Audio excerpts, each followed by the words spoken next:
Welcome to সামিমস English teaching classes.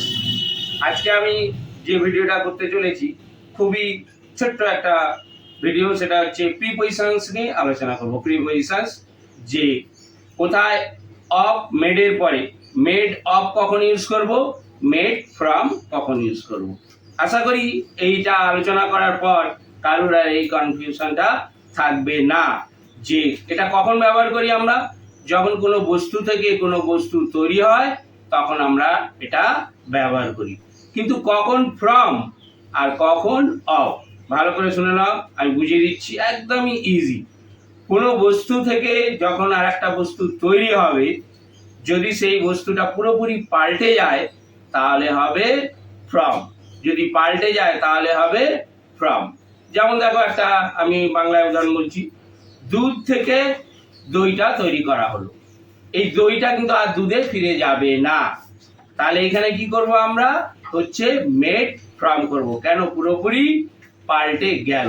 যখনই পুরোপুরি পাল্টে যাবে তখনই আমরা কি করব, হচ্ছে মেড ফ্রম। আর যদি না পাল্টায় তাহলে আমরা করব মেড অফ। কি করব? Made of. যেমন আমি একটা উদাহরণ বলছি, দেখো, যেমন আমি ঘরে বসে রয়েছি, এই বাড়িটা কি দিয়ে তৈরি? না, ইট দিয়ে তৈরি। দেখো, বাড়ির মধ্যে ইটই আসে, তাহলে এখানে কি করব? Made of. আর একটা উদাহরণ দিচ্ছি, যে মনে করো যে ফুল দিয়ে মালা তৈরি হয়, ফুল দিয়ে মালা তৈরি হয়, দেখো ফুলই রয়েছে কিন্তু মালা তৈরি হওয়ার পরেও, তাহলে এখানে কি হবে?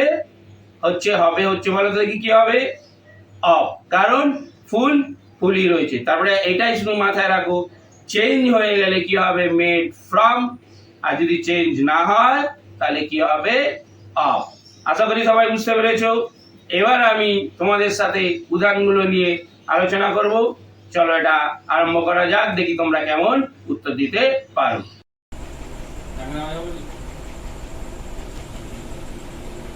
তাহলে তোমরা বুঝতে পারলে নিশ্চয়ই, আশা করি, যে কোথায় ফ্রম আর কোথায় অফ। কি? মেডের পরে যখন কোনো বস্তু থেকে কোনো বস্তু তৈরি হয়।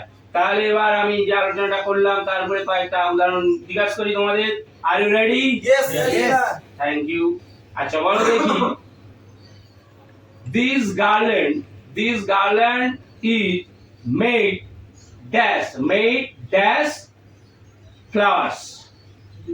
মেড এর পরে আমরা কি বসাবো? অফ না ফ্রম? Off. কেন অফ বললে?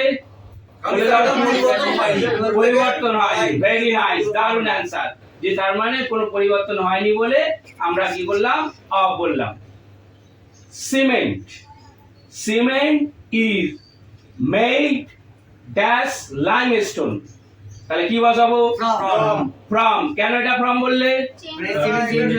এটা চেঞ্জ হয়ে গেছে, তাহলে চেঞ্জ হয়ে গেলে এটাকে আর ফিরিয়ে আনা সম্ভব না, এই জন্য আমরা কি করলাম?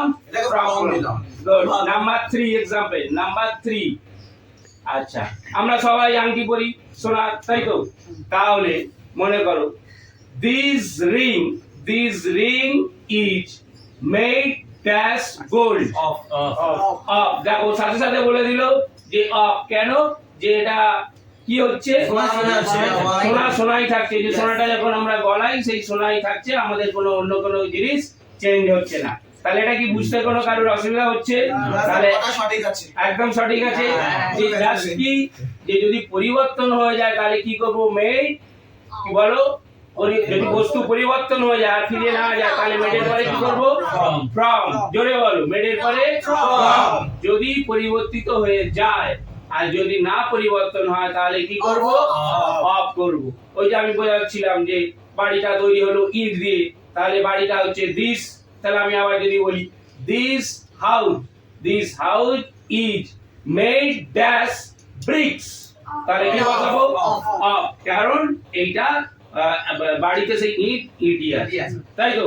তাহলে আশা করি এটা সবার আজকের পরে এই ভিডিওটা দেখার পর আর কারোর কোনো কনফিউশন থাকবে না।